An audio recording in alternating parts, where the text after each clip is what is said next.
Egaa kabajamtootaa fi hordoftoota Iyyaasuutichi qophiilee bareedaa tokko qabadhee isiniif dhiyaadheera. Qophiilee kanallee akka daawwattan irraa bartan ofii keessaniillee qophiilee kana akka itti fayyadamtanii feesbuukii keessan eeggattanillee abdiin qabaa. Namni kamillee kana booda feesbuukii keessan seenuu akka inni hin dandeenyellee akka isin godhattanillee kanallee qophiilee kana akka isin barattanillee abdiin qaba. Gara qophiilee keenyaatti osoo hin darbin dura garuu warroonni chaanaalii koo hin beekin akka isin sabiskiraayib share gootanii fi chaanaalii koo deemeen isinitti argisiisa. Egaa yuutuubii keessan erga si'a tokko akkasitti seentanii booda yuutuubiin keessan erga inni isinii banee booda bakka xiyyaan isin argisiisee jiru kana erga si'a tokko xuxxanii booda bakka duwwaa kana irratti akkuma isin argitan Iyyaasuutichi jettanii barreessitu.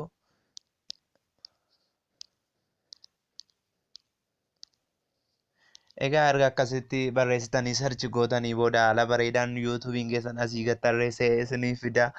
Isa keessaa deemtanii filattanii loogoon koo kan isin argitan isan itti maree jiru kanaadha. Loogoo kana erga si'a tokko xuxxanii booda erga inni akkasitti isinii banee booda Iyyaasuutichi kan jedhu gajjallaatti kan keessan sabiskiraayib jedhee diimaadhaan barreessee isinii fida. Isin sabiskiraayib akka si'a tokko xuxxan illee abdiin qabaa. Laayik sheer illee akka gootan abdiin qabaa. Qophiilee bareedaa chaanaalii kana jalallee seentanii daawwachuu dandeessu. Yeroo biraa jalallee seentanii daawwachuu dandeessu. Egaa kallattumaan yeroon gara qophiilee keenyaatti isin dabarsu. Egaa erga akkasittiin feesbuukii keessan al tokko seentanii booda feesbuukiin keessan erga inni isinii banee booda kunoo haala bareedaadhaan feesbuukiin keenya nuu banee jira. Erga inni akkasitti nuu banee booda tuttuqaawwan sadanii kana al tokko tuttu. Erga akka kanatti isinii banee booda amma seetingii keessan argattanitti hin barbaaddu. Egaa akkuma isin argitan seetingii kan koo argeen jira san itti maree jiru kana. Seetingii kana erga si'a tokko asii gadi tuxxanii seentanii booda haala bareedaadhaan erga inni akkasitti isinii banee booda security and login amma jedhu kan jedhu argattanitti hin barbaaddu. Ergasii booda erga argattanii booda si'a tokko hin tuttu.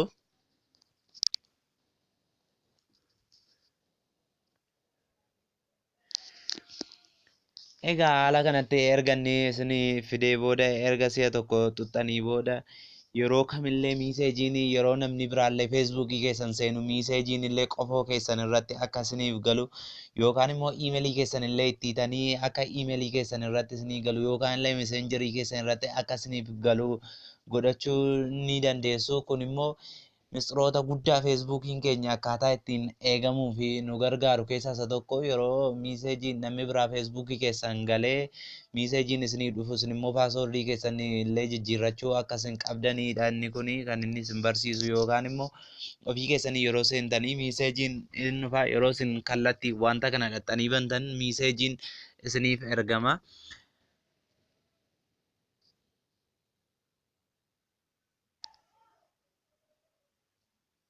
Ergasii booda haala kanaan erga inni nuu banee booda notification kan jedhu kanallee edit kan jedhutti erga buutanii booda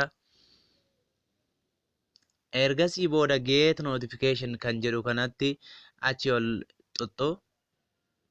Duraan don't get notification jedha akka notificationiin hin galleef dhowwamee jira. Amma garuu get notification erga jettanii booda save gootu. Ergasii booda meseenjarii illee kan jedhu meseenjarii keessan irratti illee akka isiniif galuu fi edit gootu get notification gootu isallee. Ergasii booda bakka kan koo email jedhee jiru kanatti kan keessan phone number lakkoofsa bilbilaa keessan isinii fidaa. Akkasumatti edit kan jedhu kanatti erga buutanii booda akkuma sammaatti erga inni isinii banee booda kan koo email irra dhufa. Meeseejiin kun email irra kan inni dhufu. Ergasii booda get email alert jedha. Alertiin kun emailii koorraa akka inni dhufudha. Ergasii booda save gootu sasi. Ergasii booda hunda isaa haala bareedaadhaan erga akkasitti on ta'ee booda haala bareedaan miiseejiin illee kan inni nuu galuudha. Yeroo barbaachise kamitti illee miiseejiin yeroo feesbuukii keenya seennu namni biraas yeroo seenu iimeelii irra taanaa iimeelii irra nuu galaa meseenjarii fi qofoorra illee kan inni nuu galuudha. Egaa haala bareedaadhaan namni kamillee akka hin seennee fi kallattiin dhaabbatuma feesbuukii irraa miiseejiin tokko nuuf ergamee jira. Isa deemeen isinitti argisiisa. Kunoo kan isin argitanii lakkoofsa diimaadhaan kan irra jiru kuni your turn or login alert will send your a message whenever your Facebook account is logging into from new browser or device dha. Yeroo isin haaraa seentanillee akkasittiin miiseejiin kan isiniif ergamudha jedhee miiseejiin nuuf ergamee jira. Yeroo kamillee yeroo namni feesbuukii keessan lixu feesbuukiin keessan akka hin hatamnee fi yeroo kamillee miiseejiin kan isiniif galudha. Isinillee kana akka itti fayyadamtanii abdiin qaba. Qophiilee bareedaadha jedheen abdadhaa. Isinis itti fayyadamaa. Qophiilee taanuun hanga walitti deebinutti nagaan naaf tura. Qophiilee chaanaalii koo sabiskiraayib, laayik, sheer gochuu hin dagatinaa. Nagaan naaf tura.